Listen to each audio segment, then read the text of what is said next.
고통 가운데서도 기뻐할 이유를 찾았다 했는데 찾으셨습니까? 욥은 뭐라고 찾았냐면 10절에 그러할지라도 내가 오히려 위로를 받고 그칠 줄 모르는 고통 가운데서도 기뻐하는 것은 내가 거룩하신 이의 말씀을 거역하지 아니했다 그랬거든요. 무슨 말씀을 거역하지 않았냐? 하나님이 욥에게 주시는 중요한 이유가 있어요. 고난을 통해서 중요한 이게 내게 아니구나. 나는 청지기에 불과하구나. 하나님이 주신 것도 하나님은 가져가시는구나. 그럼 하나님만이 찬양을 받으실 뿐이지 뭐. 내가 없다고 아쉬워하고 막 불평할 일이 아니고 주신 이도 하나님, 가져가신 이도 하나님. 또 깨달은 것이 뭐겠습니까? 내가 지금 이렇게 어려움을 당해도 나는 구원받은 하나님의 자녀구나. 내 이 가족을 벗은 이후에는 주님을 만날 것이고 주님이 그 하늘 보좌에서 자기의 그 영광스러운 자리를 내려놓고 이 땅에 사람으로 오셔서 우리의 모든 문제를 완전히 해결하실 대속물로 죽으시러 오시는구나. 이걸 욥은 깨달은 거죠. 어마어마한 구원관을 깨달은 겁니다. 그러면서 지금 욥이 당하는 이런 어려움은 어려움이 아니고 하나님이 나를 아주 신앙의 너무너무 멋있는 신앙의 사람으로 단련시켜서 봐라, 고난당하는 사람이 있느냐? 욥을 한번 봐봐. 이런 대표적인 인물로 세우기 위한 하나님의 계획임을 깨닫게 된다. 그래서 우리는 여러분이 어떤 고난과 어려움이 와도 고난이 아니구나. 하나님이 나로 인해서 오히려 욥같이 순검으로 세워서 많은 사람에게 모델로 대표적으로 기념비적인 불가항력적인 축복을 하나님 주려고 하는구나. 깨달으시기 바랍니다. 그럴 뿐만 아니라 지난주는 무슨 이야기했습니까? 내가 어려움을 당하는 것 해도 욥이 하나님이 사단이 시험을 하자 할 때 감당할 것을 딱 했어요. 그 생명은 해하지 마라. 처음 시험할 때는 왜 했습니까? 그냥 다 뺏어가기만 했잖아요. 나중에는 그 생명은 해하지 말고 나머지는 다 해봐라 그래요. 욥이 감당할 수 있기 때문에 그렇습니다. 하나님이 우리에게 감당치 못할 시험은 주지 않습니다. 또 혹시 감당치 못할 시험이다 할 때는 하나님이 피할 길을 주신다. 그런 하나님이심을 믿으시기 바랍니다. 그런 사랑의 하나님입니다. 그래서 우리는 고난을 당할 때 해석을 잘 해야 될 것 같아요. 누가 어떤 관점으로 어떻게 해석하느냐에 따라서 굉장히 달라져요. 그죠? 여러분이 어떤 일, 사건, 인을 볼 때도 우리는 순간적으로 내 습관, 내 체질, 내 지식대로 내 각인된 대로 해석해 버리거든요. 그러면 다 틀린 거예요. 우리는 복음적으로 해석해야 되고 살리는 중심으로 해석해야 되고 이걸 전도 관점으로 해석을 해야 답이 제대로 나오게 되어 있습니다. 그렇지 않으면 우리는 불신자가 해석하는 거나 우리 해석하는 거랑 똑같아. 그렇습니까? 그러면 틀린 답이에요. 불신자들도 생각이 좀 깊은 사람은요, 당연하게 해석을 살리는 중심으로 해가요. 근데 우리가 복음 가진 우리가 그런 해석을 못 한다면은 우리는 복음의 사람이 아닌 거죠. 자, 오늘은 그러면 인생을 살피시는 하나님이라는 제목인데 읽어보니까 처음에 서두에 상당히 우울한 부분이죠. 인생 이런 이야기 하니까 갑자기 그 인생은 나그네 길 어디서 왔다 어디로 가는가 이런 생각도 나고 우리가 무슨 철학하는가 이런 생각이 들기도 하고 그렇죠. 너무 인생에 대해서 그렇게 깊은 고민을 할 필요 없습니다. 성경은 답을 분명히 줬기 때문에 여러분이 혹시 인생에 대한 고민이 깊어집니까? 너무 깊은 고민 안 해도 됩니다. 성경은 답을 줬어요. 욥은 이 시대는 성경이 없었기 때문에 하나님 직접 음성을 들어야 되잖아요. 고민을 할 수밖에 없는 거죠. 그러나 하나님은 성경 66권에 우리에게 분명히 답을 다 줘놨어요. 하나도 우리가 흔들리고 좌우로 앞뒤로 흔들릴 이유가 없어요. 성경은 분명히 뭐라 하느냐 오늘 욥을 통해서 좀 보도록 하겠습니다. 자, 욥이 표현한 인생이 뭐라고 표현했냐면 먼저 우리 7장을 봤기 때문에 설명을 좀 해야 될 것 같습니다. 1절에 보면 인생이란 뭐냐? 전쟁과도 같은 힘든 노동의 현장이다.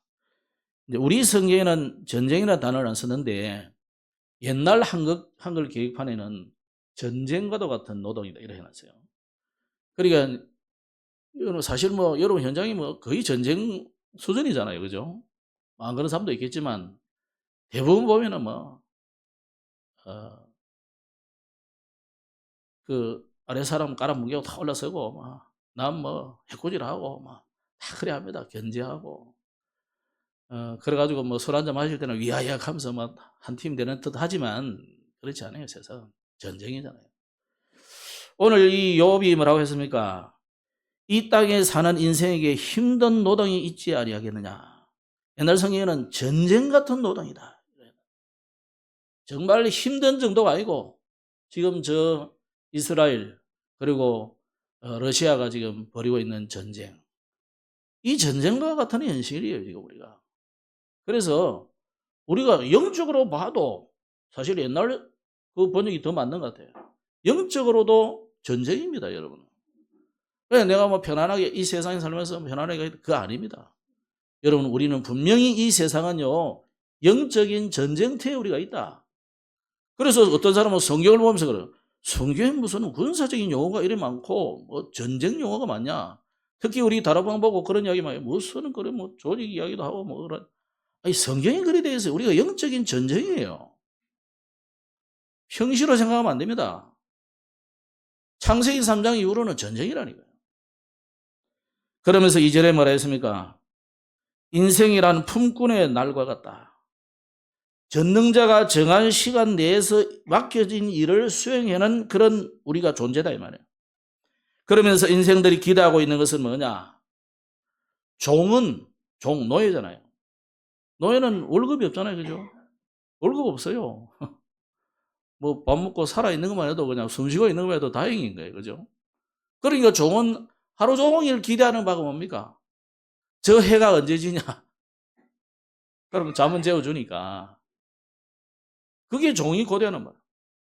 그러나 품꾼은, 말하자면 싹꾼은 뭡니까? 종하고는 다르죠. 옛날 우리 머슴이잖아요. 집에 머슴이란 말이에요. 머슴은 그래도 자기 집이 식구가 있고 다 있기 때문에 월급, 하루에 일당을 받든지 월급을 받든지 끝나고 나면 집에 가서 가족들하고 오손도손 노는 이거 생각하고 있는 거죠. 빨리 해지기를 바라는 거죠. 그런 것으로 인생을 비유를 하고 있습니다. 그러면서 6절에는 인생의 날이 배틀의 북보다 빠르다. 젊은 사람 배틀을 잘 모르실 텐데 원래 기장이라는 단어가 기자가 그 기계 기자가 아니고 배틀 기자예요. 배틀 기자. 뭐 여기에 뭐 지형을 보고 막 그렇게 단어를 한자로 썼겠지만 배 짜는 기계다. 배 짜는 기계. 배를 짜려면은 한쪽으로만 짜면 배가 안 되잖아요. 이쪽 실이 있으면은 이쪽 실도 있어야 이래 엮여서 배 조각이 된단 말이죠. 그러면 하나는 이렇게 쭉쭉쭉 돼 있지만 기계가 중간에 그걸 이어주는 거를 이 이제 실을 오고 가게 만드는 걸 이 북이란단 말이에요. 그죠? 영어의 책북 말고 이걸 북이라 그래요. 이걸 이제 이렇게 넘겨준다고. 이렇게 넘겨주고. 지금이야 기계가 다 하니까 그렇지만 옛날에는 다 그렇게 해서 수공으로 다 한 거죠.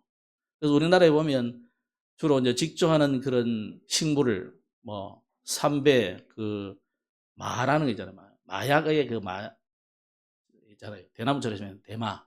그게 다 옛날에 껍데기를 벗겨서 다 삼배 옷 입은 거예요. 장례식 때 누런 옷 입지 않습니까? 그게 삼배거든. 그 삼배 다 그렇게 짠 거예요. 쪄가지고 그걸 쭉쭉 찢어가지고 아침에 앉아가지고 다리에 다 올려가지고 찢거든. 그걸 찢어가지고 싹싹 해가지고 길게 이어서 이렇게 해요.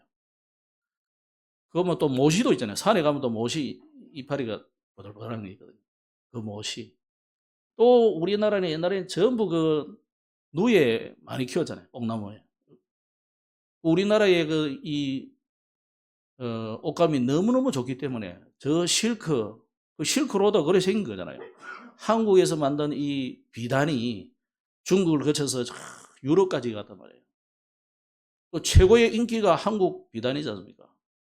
우리나라에 다 그 아줌마들이 앉아가지고 그 비단 만들고 베옷 짜고 모시 옷 만들고 그런 거죠. 근데 서양에는 주로 이제 양을 많이 키웠으니까 양 그 털을 막 만들어서 실로 만들어서 짜는 거죠. 그 북입니다. 그 북이 이래 왔다 갔다 빨리 하잖아요. 사람이 할 때는 뭐 얼마나 빠르겠습니까? 기계는 얼마나 빠릅니까? 사람이 하는 거 그 별로 빠른 거 안 같아도 우리 인생의 세월이 그렇게 빨리 지나간다는 거죠. 그런가 하면은 7절에는 인생이 한낮 바람과 같다. 옛날 성경에는 호흡과 같다 이렇게 표현해놨어요. 여러분이 한번 호흡했는데 뭐 그거 뭐 몇 초 걸립니까? 그죠? 우리 인생이 그렇다는 거죠. 자, 이렇게 그 배틀의 북이나 우리의 호흡이 별 의미 없이 목적 없이 지나가는 것 같은 인생이다. 그런데 인생이 구름이 사라져 없어진 것 같다고 9절에도 표현하고 있는데, 그럼 욥이 당하는 고통은 어느 정도입니까? 이런 속절없이 지나가는 세월을 지금 한서로하고 있는 거죠. 3, 4절에 여러 달이 아무런 뜻없이 흘러가 버리는 무익한 시간이라고 지금 한서로하고 있습니다. 그러면서 5절에는 자기의 살에는 구더기와 흙조각이처럼 입혔고 가죽은 굳었다가 터지고 늘 이게 지금 계속되고 있는 거예요. 이게 여러 달이 지금 흘러가고 있다는 거죠. 이렇게 육신의 고통을 표현했습니다. 뿐만 아니라 7절에는 나의 눈이 다시는 행복을 보지 못할 것 같다. 이런 불안감이 생기는 거죠.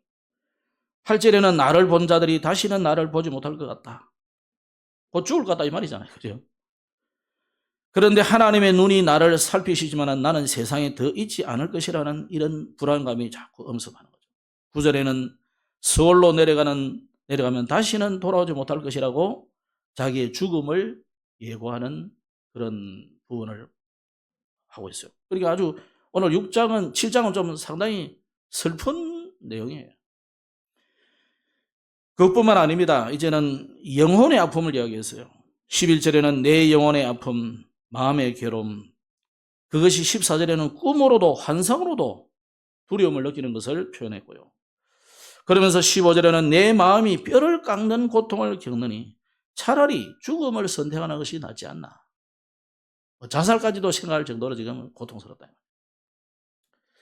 자, 오늘 우리가 7장을 막 이렇게 많은 이야기를 할 필요는 없는 것 같습니다. 자, 인생이 어떻게 보면은 이렇게 굉장히 고통의 나날을 보내고 있는데 성경은 우리에게 뭐라고 말하고 있느냐? 성경은 인생 문제가 왜 왔는지 우리에게 분명히 알리고 있습니다. 창세기 3장에 보면은 하나님이 만든 인간에게 하나님이 주신 약속이잖아요.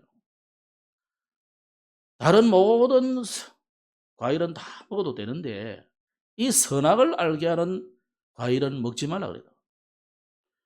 그 하나님과의 약속을 그냥 벌로 들은 거죠, 인간이. 그죠? 뭐 당연하다 생각했거든요. 자, 우리가 하나님의 말씀을 그냥 들으면 안 됩니다. 일반 하나님의 말씀들은 그냥 이래 넘어갈 수도 있고 저래 넘어갈 수도 있어요. 성경의 중요한 언약은 잊어버리면 안 돼요. 그래서 그 에덴 동산의 중앙에 선악을 알게 하는 나무와 생명나무 이 두 가지가 있었잖아요. 하나님은 생명나무는 먹어도 된다고 했지만 선악을 알게 하는 나무는 먹지 말라고 그랬단 말이에요. 이 선악을 알게 하는 나무를 먹지 말라는 이 언약을 하나님이 이 인간들이 잊어버린 겁니다. 그래서 마귀가 찾아왔을 때 속이는 그 말에 그냥 속절없이 당해버린 겁니다. 여러분, 하나님의 말씀이 여러분 속에 있어야 돼요. 우리 속에 하나님의 말씀이 살아있어야 우리가 어떤 상황에 있어도 이겨낼 수 있고 또 세상을 정복할 수 있어요. 그래서 모든 인생의 문제가 어디서 왔느냐? 성경은 단 한마디로 해놨어요. 하나님을 떠나서 문제 왔다고 표현하고 있어요. 하나님을 떠난 그때부터 인간에게는 지금 이 욥의 이 문제만 아니고 인생의 모든 문제가 여기서부터 시작된 거죠. 그래서 우리가 창세기 3장에 보면은 이가 하나님을 떠났기 때문에 남자에게 여자에게 이런 고통, 심지어 온 피조 세계가 생태계가 완전히 바뀔 것을 이야기해놨어요. 그러니까 뭐 지금 과학자들이 이거 뭐 고고학자들이 이거 찾고 저거 찾고 뭐 암만 뒤집어도 성경엔 답 다 해놨어요. 이게 몇만 년 전이다 뭐 아무 상관없어요. 몇 억만 년이고 그게 문제가 아니에요. 하나님을 떠나왔기 때문에 문제고. 그렇다면은 인간이 정신을 차려야 될 거 아닙니까? 그죠? 그런데 얼마 못돼요. 곧 바로 가인이요. 자기 아우를 죽여버리는 사건이 나와요. 이러다니 점점 악한 세상이 돼가지고 결국은 어떻게 됩니까? 창세기 6장에는 네피림 시대가 돼버려요. 네피림 시대라는 것은 사단이 인간을 완전히 장악한 세상이다. 마귀가 주는 힘을 가지고 세상을 정복하고 전쟁을 하고 이러는 시대가 되었다 이 말이에요. 지금도 사실 그렇습니다. 그래서 인간은 하나님이 완전히 인간을 새로 창조해야 되겠다는 마음을 먹지 않으면 안 될 만큼 악한 시대가 되어버렸어요. 그래서 하나님은 노아를 부르고 온 세상을 물로 심판할 것을 이야기하시면서 너는 방주를 만들어라. 누구든지 이 방주 안에 들어오기만 하면 산다고 말씀했어요. 그런데 노아 8식구 외에는 아무도 찾아오지 않았어요. 하나님의 말씀을, 진리의 말씀을 듣는 사람은 몇 없어요. 많은 것 같아도. 그래서 노아 시대에 홍수가 나고 새로운 시대가 됐는데 또 얼마 못 돼서 어떤 일이 일어납니까? 이제는 자기의 이름을 세상에 내자. 우리가 이제는 흩어짐을 면하자. 그러면서 하나님을 함께 대적하자는 바벨탑 시대가 왔어요. 그래서 스스로 높은 탑을 쌓아가지고 하나님과 한번 비교해 보겠다는 거죠. 거기에 하나님께서는 내려오셔서 인간들의 언어를 혼잡케 하셔서 더 짙게 못하게 만드시고 하나님이 한 인간을 불렀습니다. 그게 뭡니까? 아브라함이에요. 너는 너의 본토 친척 아비 집을 떠나서 내가 네게 지시할 땅으로 가라. 거기에 이 아브라함의 후손을 통해서 누가 오실 것을 이야기합니까? 창세기 3장에 약속했던 그 여자의 후손 그리스도가 이 아브라함의 가문을 통해서 올 것을 이야기했어요. 이게 성경의 인생 문제의 시작입니다. 여기가. 그죠? 자, 이런 인간이 결국은 어떻게 합니까? 영적으로 완전히 사단에게 사로잡혀가지고 하나님 떠난 인생이 마귀의 지배를 받으니까 계속되는 고통이 오는 겁니다. 그래서 여러분 불신자를 보면서 그런 안타까운 마음으로 보셔야 돼요. 너무 잘 되는 사람 부러워할 이유가 하나도 없습니다. 좀 있으면 무너진다니까요. 무너지라 이게 아니고 그런 시간표가 돼 있어요. 하나님의 시간표가. 그러니까 이 사람에게 반드시 얼마 못 되어 영적 문제가 올 수밖에 없죠. 왜 그렇습니까?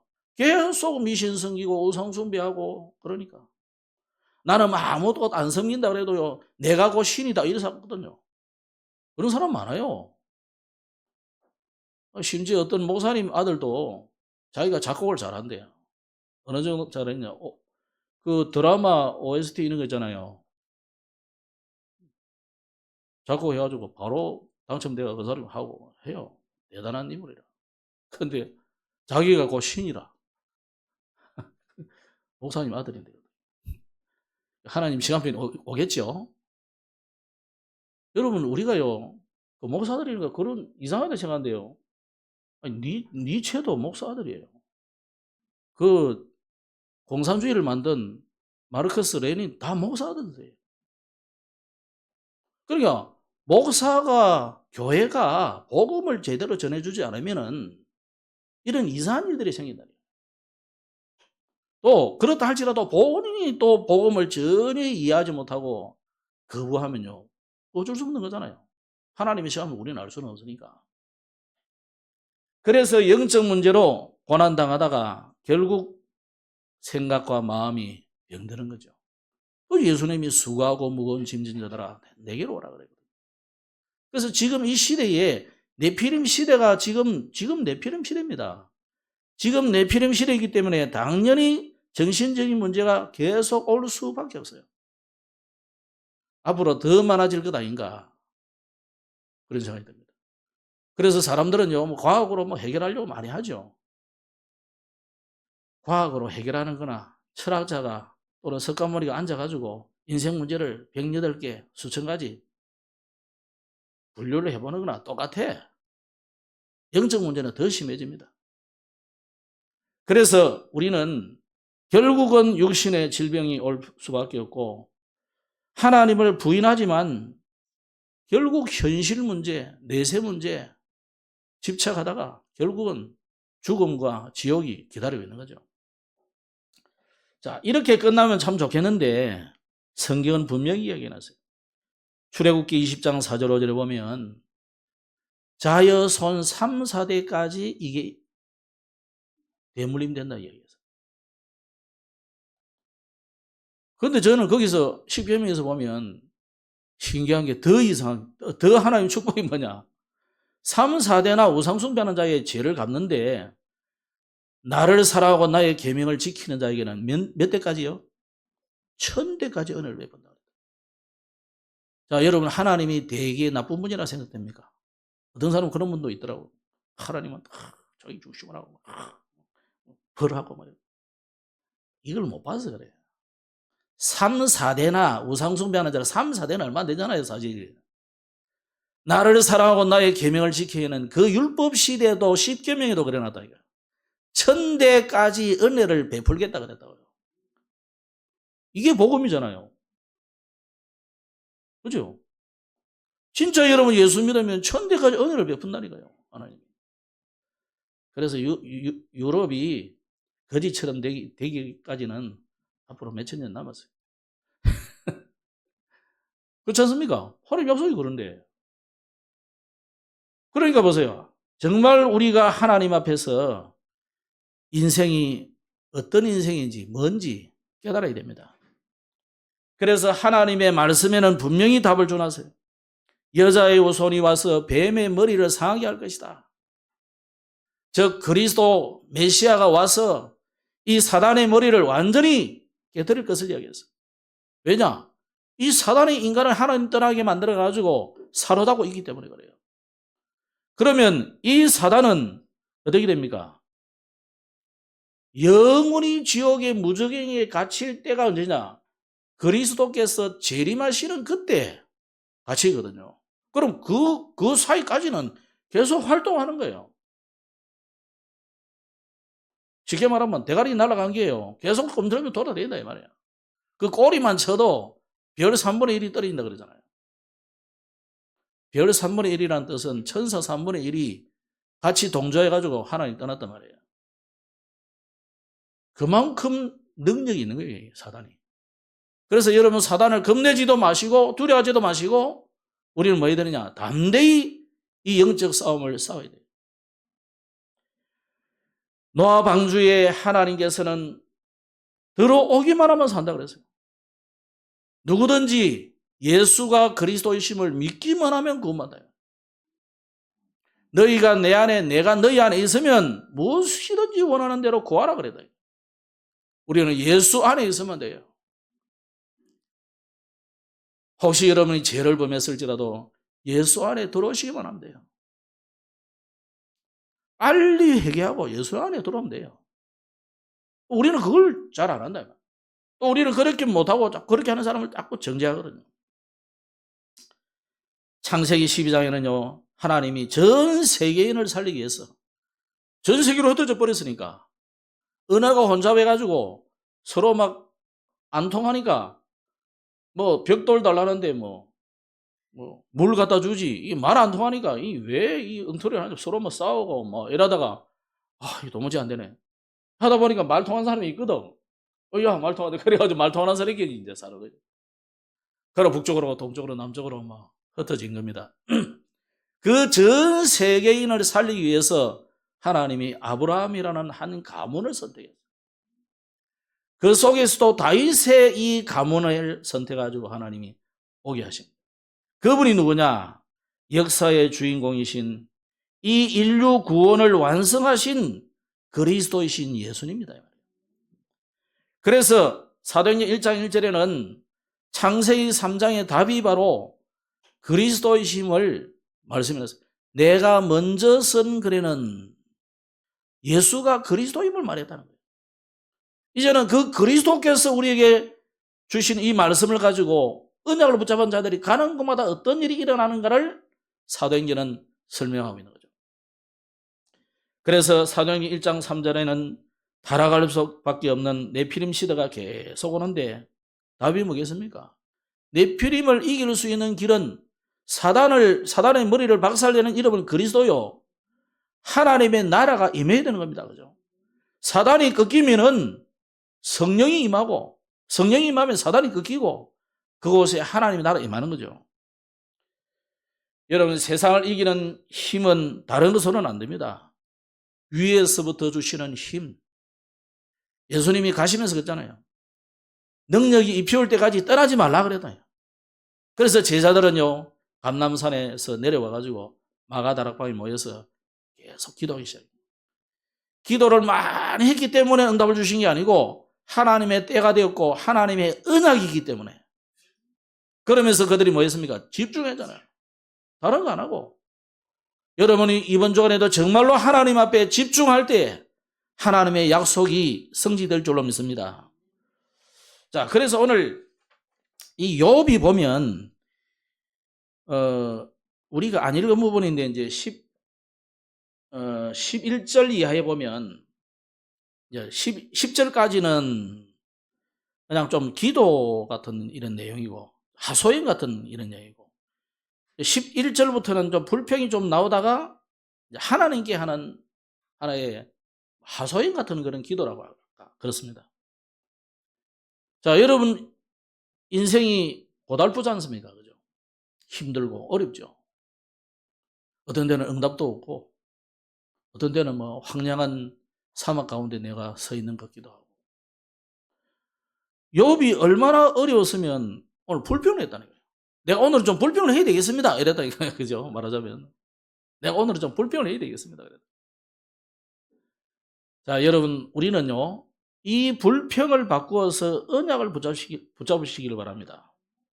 그럼 제가 오늘 내용을 보면서 17절을 보면 사람이 무엇이기에 주께서 그를 크게 만드사 그에게 마음을 두시고 라는 이 불평을 하는데 자, 하나님이 우리를 뭐로 만들었습니까? 재료는 흙이지만 하나님이 우리를 만드실 때는 자기 형상대로 만들었다. 자, 이 다른 말로 하면 예수가 내 안에 없으면 우리는 흙이요. 그죠?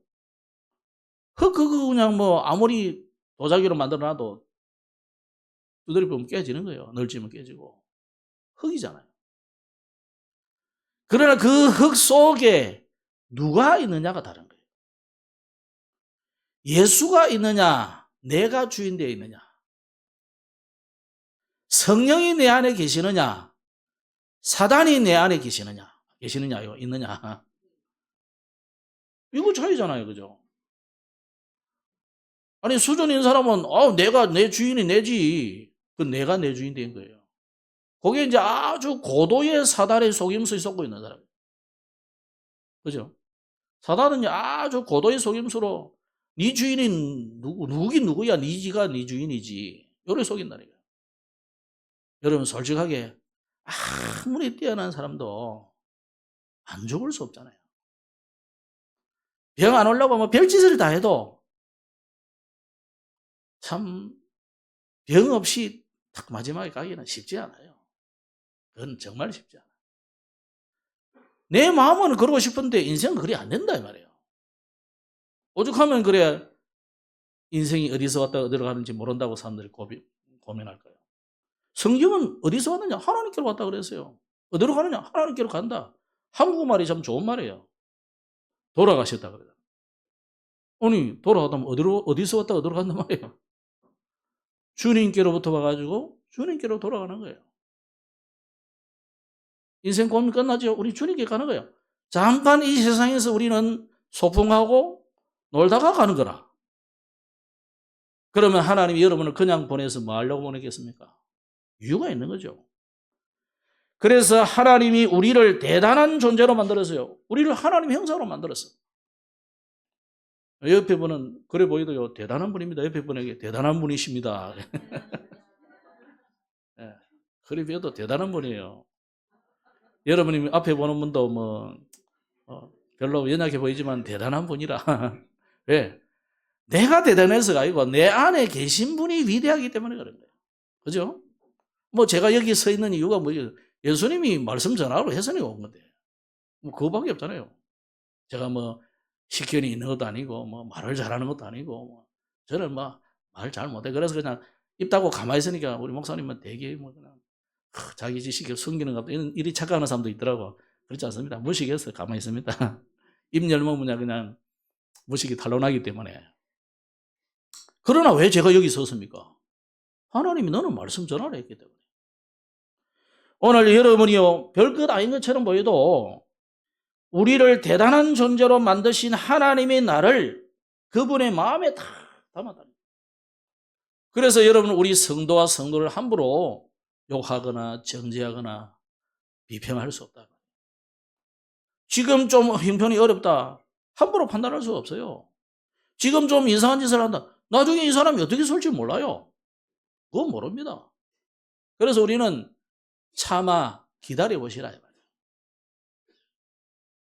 우리 대에는 답이 안 날 수도 있어요. 사람이라는 거. 뭐 이단 비슷한 사람 워치만이라고 있어요. 워치만이. 그 뭐 이단으로 취급한 사람도 있고 아닌 사람도 있는데 뭐 제가 봐서는 좀 이단에 가깝지 않을까 이래 보는데 이 사람이 자기 친구 다 전도할 거라고 다 했는데 마지막 한 사람 전도를 못했어. 복음 전했다. 죽고 나니까 됐다잖아요. 알 수 없는 거예요, 우리는. 자, 그래서 여러분, 우리는 하나님이 여러분을 마음에 다 두었다니. 야곱이 요셉의 그 말을 마음에 담았듯이 여러분은 하나님의 마음에 담긴 사람이라. 사람들은 잊어버려도 하나님은 잊어버리지 않습니다. 하나님이 성경에 뭐라 했냐면 혹시 네 어미가 너를 잊어도 나는 너를 잊지 않는다 그랬다. 아멘? 위로 안 됩니까? 힘이 안 됩니까? 나는 그래요. 나는 그래서 우리 어머니 아버지 일찍 다 돌아가셨지만 일찍 돌아간 건 아니죠. 이제 그분들한테는 오래 사신 건데 워낙 늦게 나가지고 내가 뭐 아무 배경이 있습니까? 뭐. 형 있고 누나 있어 뭐 다 저거 살기 바빠. 저거 손자, 저거 아들 뭐 다. 어떤 데는요 굉장히 외로워요. 그 외로움을 근데 외롭다고 느끼는 순간 아니지 내가 왜. 저는 그래서 외로움 몇 분 끝이에요. 내가 외로울 이유가 뭐였어요? 하나님이 나와 함께 계시고 내 안에 계시는데. 여러분 혹시 외롭습니까? 전혀, 저분은 전혀 안 외로우니까. 할렐루야. 내가 같네. 우리가 외로울 이유가 하나도 없어요. 왜 외로워? 주님이 내 안에 계시는데. 내가 주님 안에 있는데. 외롭다 그게 뭐냐? 나는 주님 안에 아니고 밖에 있습니다. 이 말이잖아요. 주님 분명히 내 안에 계시는데 주님이 도망간 것 같아요. 주님 왜 도망갑니까? 절대 안 떠난다는데. 하나님 말씀을 안 믿는 거지. 오늘 하나님 말씀 믿으세요. 그래서 하나님이 여러분을 마음에 다 담았다고. 18절에는 뭐라 했냐면 아침마다 권징하시며 순간마다 단련하시나이까. 이런 말씀이 있어요. 하나님은 여러분을 쓰시려고 단련을 합니다. 안 쓸 거는요. 쇠 있잖아요. 쇠가 그냥 대충 쓸 못이나 뭐 이런 거는 몇 번 담금질하다 끝나요. 그죠? 정말 이거는 중요한 우주선을 안에 들어갈 부품이라든지 뭐 진짜 쇠를 또 다루는 쇠가 되려면 수없이 불과 물에 왔다 갔다 해야 되는 거예요. 하나님이 우리를 왜 연단하실까요? 적어도 여러분이 생명을 살리고 지역과 세계 살릴 전도자로 세워지려면 반드시 단련을 거칠 수밖에 없어. 그래서 사랑의 하나님이기 때문에 저와 여러분을 수시로 단련하신다. 아멘이 잘 안 되죠. 저도 이 아멘은 잘 안 돼. 근데 믿어야 돼요. 하나님이 방법이 그러시다니까. 19절에 보면 주께서 내게서 눈을 돌이키지 아니하시며 내가 침을 삼킬 동안도 나를 놓지 아니하시기를 어느 때까지 하시리까. 자, 내게서 눈을 돌이키지 아니하시며, 이 욥이 고백입니다. 이것도 사실 불평이면서 고백이잖아요. 하나님의 시선은 절대 자기 자녀를 눈동자같이 살피지 떠나지 않다는 거예요. 우리가 주님을 떠나가지고 세상 보기에 바빠가지고 이래 세상 놀이에 바쁘지. 주님은 여러분을 향해서 불꽃같이 눈동자로 살펴야 돼요. 주의 눈은 몇 개냐? 70억이면 70억 개예요. 하나님 눈이 그 정도로 개수로 지자면 그렇다는 거예요. 하나님, 그러니까 하나님이지. 그죠? 오늘 여러분, 갓 태어난 아이에게 엄마는 눈을 떼지 못하듯이 하나님의 눈이 여러분을 살피고 있다는 것을 믿으시기 바랍니다. 20절에도 그런 말씀이 하나 있어요. 사람을 감찰하시는 이여, 내가 범죄하였던들 주께 무슨 해가 되오리까? 어찌하여 나를 당신의 관역으로 삼으셨어? 관역, 활에 꽂는 부분을 말이죠. 내게 무거운 짐이 되게 하셨나이까? 이렇게 불평을 했지만은 하나님은 우리에게 무슨 말씀을 하실까요? 우리가 작은 죄로도 짓지 않기를 하나님이 살피고 있다. 감찰한다 하니까 좀 여러분 좀 그렇죠. 오늘 제목이 뭐예요? 인생을 살피시는 하나님. 제가 감찰 이래 쓰다가 단어를 쓰려다가 일부러 안 썼어요. 이걸 감찰이라고. 검찰, 감사. 감자만 뜨면 막 갑자기 우리가 눌리잖아요. 그죠? 살피시는 하나님. 이 부드러운 단어를 제가 채택을 했어요. 하나님은 지금도 여러분을 감찰하시는 게 아니고 살피신다. 네? 믿으시기 바랍니다. 또 21절에 보면 주께서 어찌하여 내 허물을 사하여 주지 아니하시며 내 죄악을 제가하여 버리지 아니하시나이까. 이렇게 불평하잖아요. 그렇지 않습니다. 하나님은 우리의 죄가 주홍빛 같을지라도 희게 만드시는 사랑의 하나님이에요. 믿으시기 바랍니다. 우리 지난번에도 이야기했잖아요. 동이 서에서 먼 것처럼 멀리 옮겨버려요. 진홍같이 붉어도 양털같이 희게 만들어주겠다. 믿으시기 바랍니다. 그런 하나님, 사랑의 하나님이에요. 그러면서 21절에 또 그 뒤에는 내가 흙에 누우리니 주께서 나를 애써 찾으실지라도 내가 남아있지 아니하리다. 난 죽는다 이거예요. 그죠? 자, 신명기 30장에는 뭐라 했냐면 내 쫓겨간 자들이 하늘 가에 있을지라도 네 하나님 여호와께서 거기서 너를 모으실 것이며 거기서부터 너를 이끄실 것이다. 히브리서 12장 3절에는 너희가 피곤하여 낙심하지 않기 위하여 죄인들이 이같이 자기에게 거역한 일을 참으신 일을 생각하라. 하나님은 우리가 어디에 있든지 반드시 찾아내가지고 여러분을 복 주신다.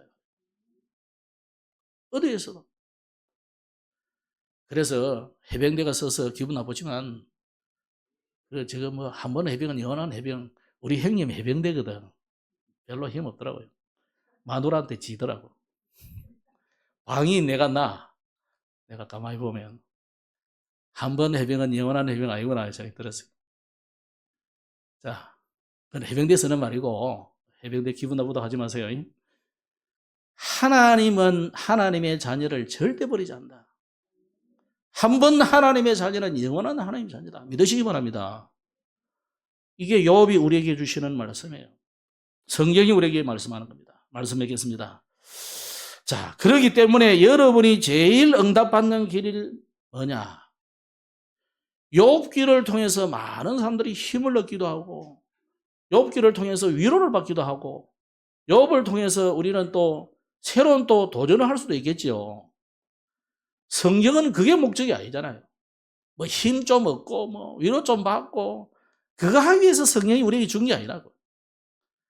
여러분의 인생을 통해서 하나님은 뭐 하시느냐? 고난을 당하든지 어려움을 당하든지 외롭든지 어떤 문제를 당해도 그게 전부 증거가 돼가지고 여러분을 뭐로 서기를 원하냐? 증인으로 서시기를 원합니다. 그래서 이번 주간에 여러분이 오늘 욥기를 통해서 욥기 뭐 복잡합니다. 뭐 해석을 하면 나도 해석 잘 못해요. 그러니까 뭐 해야 되느냐? 나의 전도를 찾으면 돼요. 내게 이 어려움을 통해서 하나님은 나를 증인으로 세우려는구나. 그래서 나를 공부를 좀 하시고, 나를 공부 어떻게 해야 될지 모르겠지만 여러분 자신을 한번 잘 살펴보시고 나쁜 습관은 없는지, 또 내 입장만 생각하지 말고 상대 입장도 좀 생각하고 어느 것도 생각해보죠.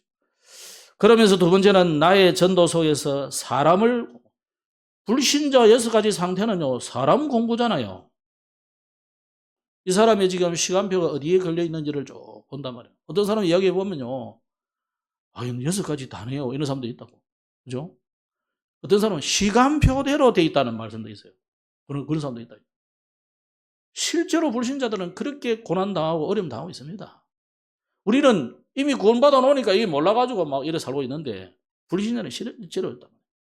그래서 사람을 만날 때 그 사람의 장단점, 내면 이런 거 보면서 그 사람의 그 숨은 문제, 그걸 보고 비판하고 죽이는 자가 아니라 답을 주고 살리는 자가 되시길 바랍니다.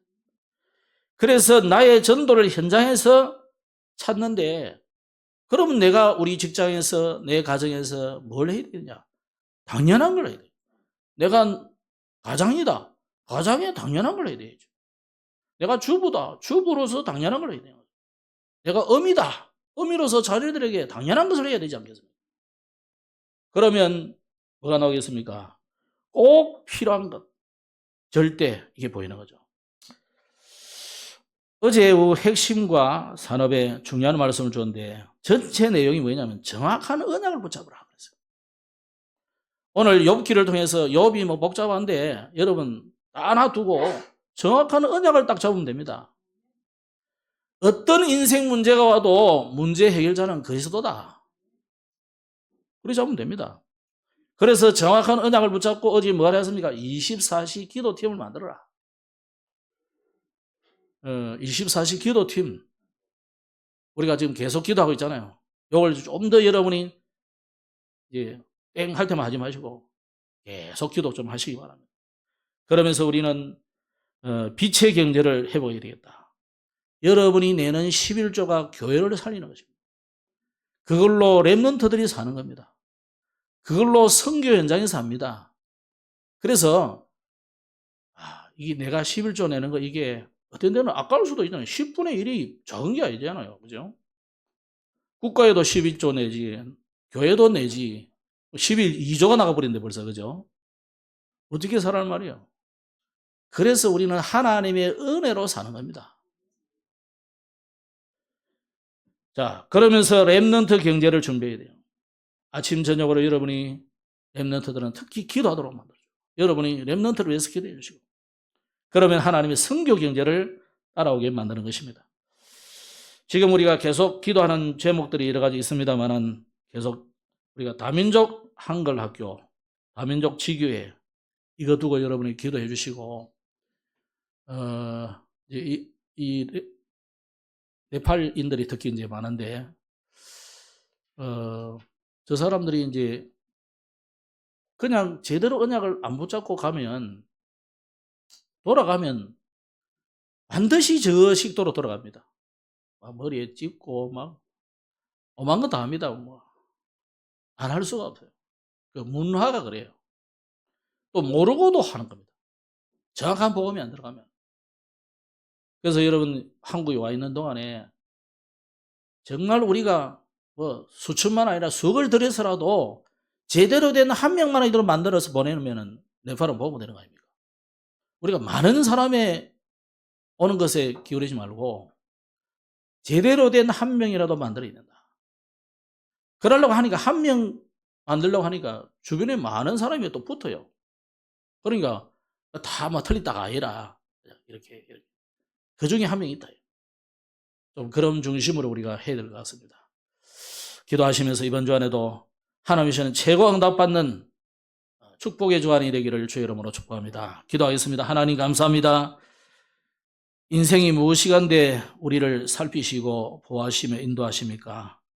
욥의 고백과 같이 우리의 곤고한 날에 하나님께 질문해보는 저들이 되게 하여 주시고 하나님이 위로부터 주시는 답과 힘과 해답을 얻는 이번 주간이 되게 하여 주옵소서.